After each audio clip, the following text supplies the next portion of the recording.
Hello guys, welcome to WOD number 3 of the WOD Games Season 1. My name's Dan Williams, I'm from Range of Motion in Perth, and I'm happy to bring you this WOD. 2 parts, similar to WOD 1 in the first week. The first part is a 5-minute deadlift for max tonnage.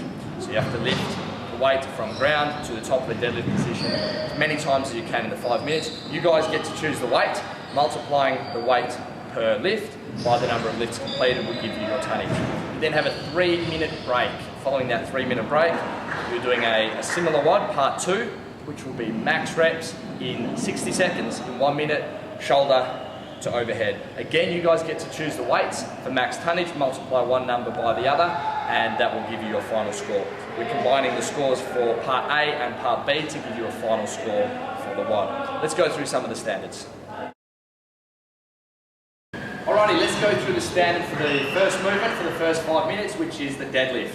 A couple of points to cover here, guys. The first thing is it must be a standard deadlift as opposed to a sumo deadlift. So for your standard deadlift, we're looking for hands outside the knees. You may go with 2 hands over or an alternate grip, that's purely up to you.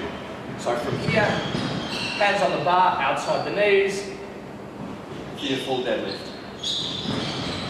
Starting from the floor from every lift, and you are completing the rep with hips and knees fully extended and your shoulders behind the bar. So again, I'll show you what a correct rep will look like.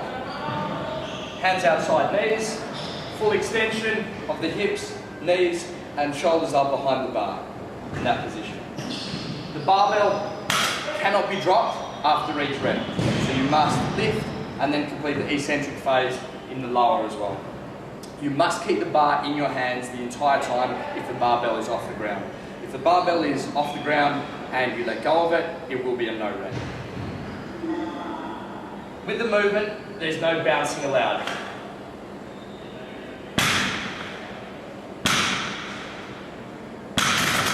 However, you may touch and go.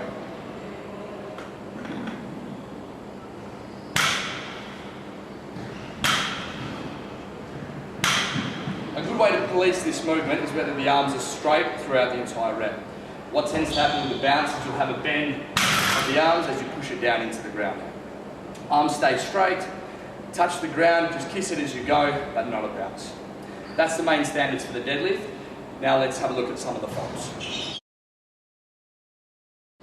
Let's now go through the movements which would categorise your lifts as an incomplete rep or a no rep. What I'm going to do is split this into 2 sections. Firstly, the ones that, as I alluded to, would result in an incomplete rep or a no rep being called. And secondly, the major factors which are commonly seen in a deadlift resulting in injury or some sort of future dysfunction. What we're looking at, guys, is health, not just fitness. We have 6 major factors here that will categorise your rep as incorrect or incomplete.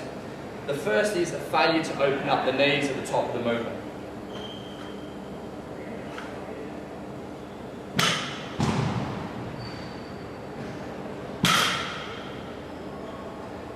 Our second fault is failure to open the hips at the top of the movement.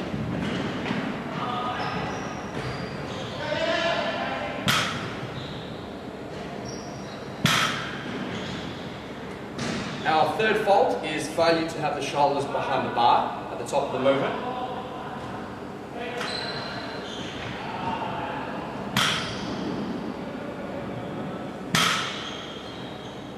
Our fourth fault, as we've touched on already, is the drop from the top.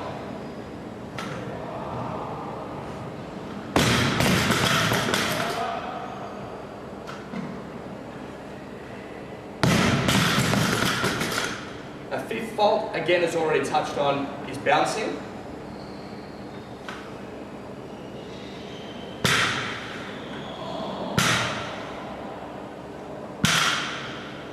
And that leads into the final fault, which will result in a no rep, which is arms bent at any stage of the lift.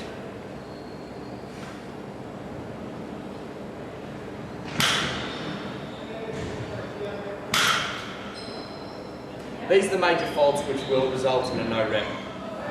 Our major factors to be aware of in terms of health: maintaining neutral spine. The tendency is at the bottom of the deadlift to go into lumbar flexion, where you're losing neutral spine throughout the lumbar region in the back with a posterior pelvic tilt. This can result either from a weakness in the back or a dysfunction of the hip musculature. or purely poor technique. Ensure that as you lift, lumbar spine is maintained.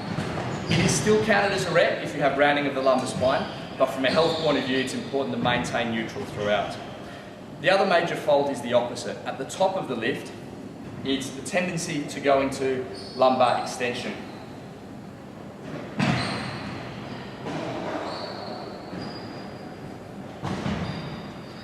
As flexion of the lumbar spine may result in discal injuries, overextension, hyperextension of the lumbar spine may result in injury to the facets. Keep the spine neutral throughout the entire movement. Not only will you move fast, efficiently and stay strong, but it'll prevent you from getting injured as well. Let's now move on to part B of the WOD, which is the 1 minute shoulder to overhead, again for max tonnage. What I'm going to do is take you through the standards for these, and again then we'll have a look at the common faults, both counting for a no rep and also those which may lead to injury. The bar must begin at the ground with all the shoulder to overhead movements. Cannot be taken from the rack. This is from the start of the minute, or if you put the bar down between reps during the minute. Bar must start from the ground. You can take it to your shoulders in any way you like.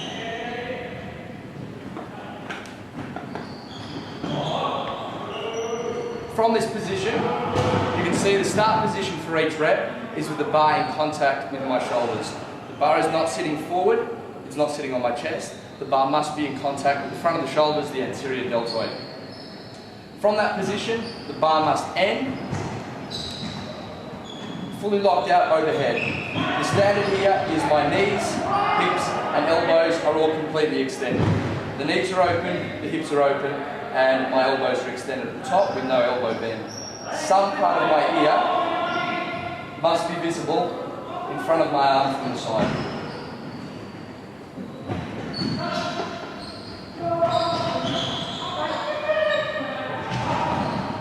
How you complete this rep is up to you.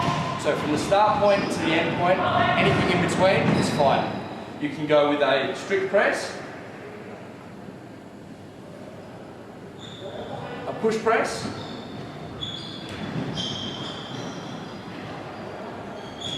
a push jerk,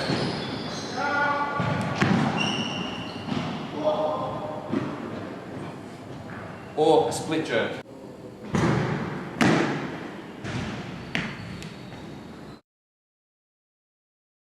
So again, two classes of faults for the shoulder to overhead. The first class is what we categorise a rep as a no rep incomplete. The first is that the bar is not in contact with the shoulders at the bottom.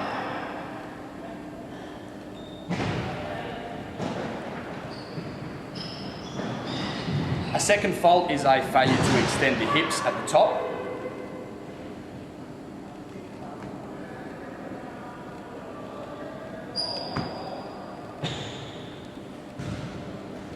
Our third fault is a failure to extend the knees at the top of the rep.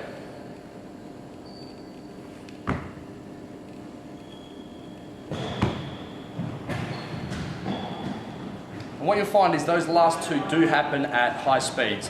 So if you guys are going lighter in the weights and really busting out high reps for these, it's important to get that full extension of the hips, extension of the knees at the top of each rep.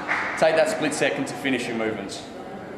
Our final fault is a failure of the ear to be visible in front of the arm at the completion of the rep.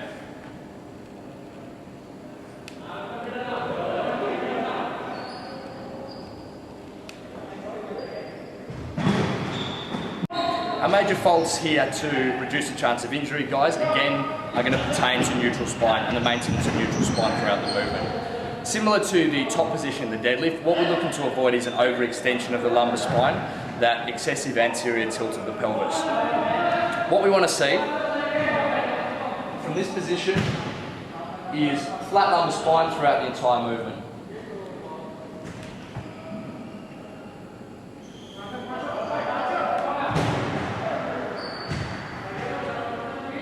And the major fault here which causes injury, as I said, is extension of the lumbar spine.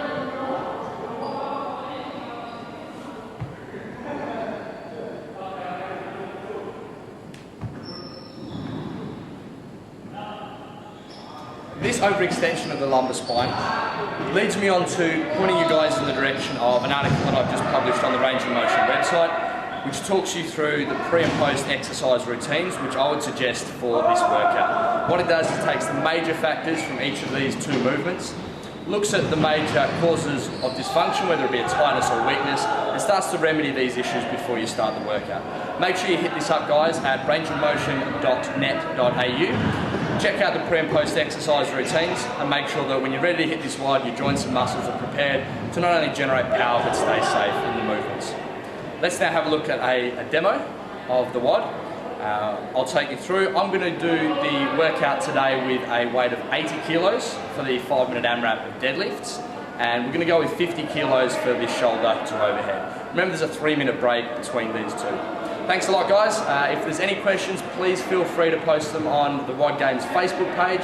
I'll be only too happy to answer them, as will the organisers of the competition. It'd be great to see a lot of people posting videos for this one, guys. You want to put yourself up out there in the community, have your movement standards assessed, so when we come up in big competitions, you're going to be able to make sure that judges are going to call all your reps 100%.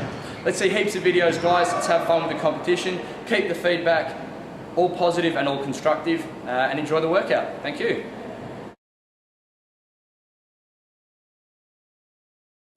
So here's the plan, guys, for the 5-minute AMRAP. I'll share some of my tactics with you.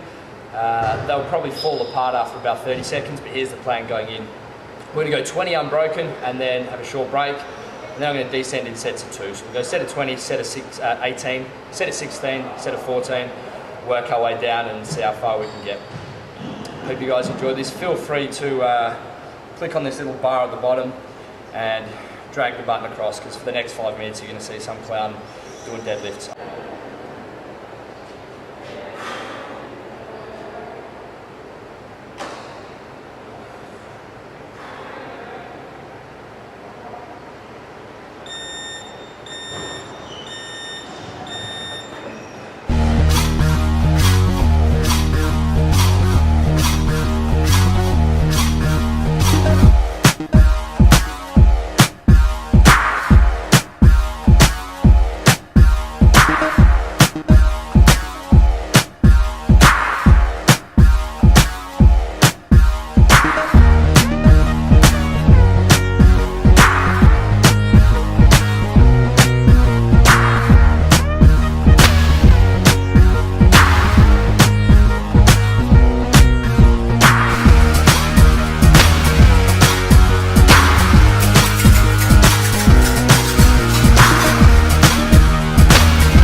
Good one, guys.